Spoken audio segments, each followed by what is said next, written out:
1 Kings, chapter 9. The Lord's temple and Solomon's palace were now finished, and Solomon had built everything he wanted.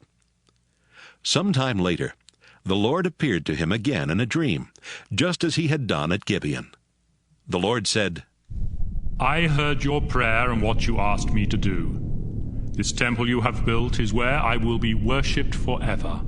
It belongs to me, and I will never stop watching over it. You must obey me as your father David did, and be honest and fair. Obey my laws and teachings, and I will keep my promise to David that someone from your family will always be king of Israel. But if you or any of your descendants disobey my commands or start worshipping foreign gods, I will no longer let my people Israel live in this land I gave them. I will desert this temple where I said I would be worshipped. Then people everywhere will think this nation is only a joke and will make fun of it. This temple will become a pile of rocks. Everyone who walks by will be shocked, and they will ask, why did the Lord do such a terrible thing to his people and to this temple? Then they will answer, we know why the Lord did this. The people of Israel rejected the Lord their God who rescued their ancestors from Egypt, and they started worshipping other gods. It took 20 years for the Lord's temple and Solomon's palace to be built.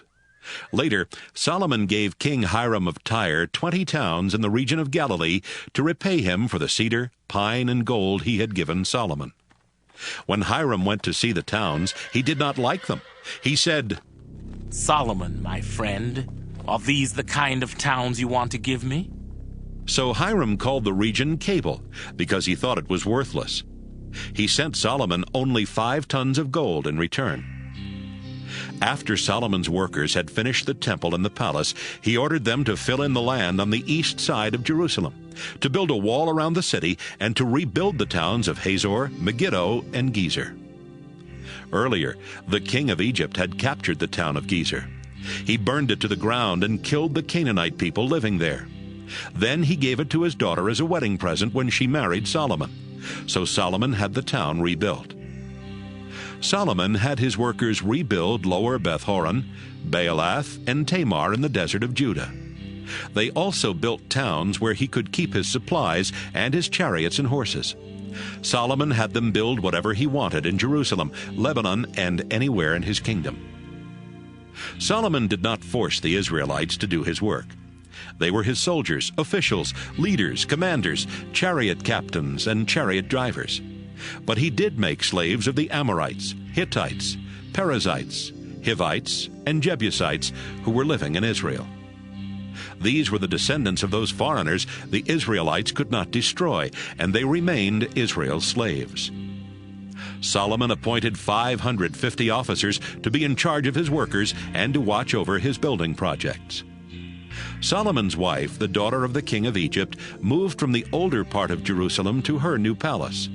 Then Solomon had the land on the east side of Jerusalem filled in.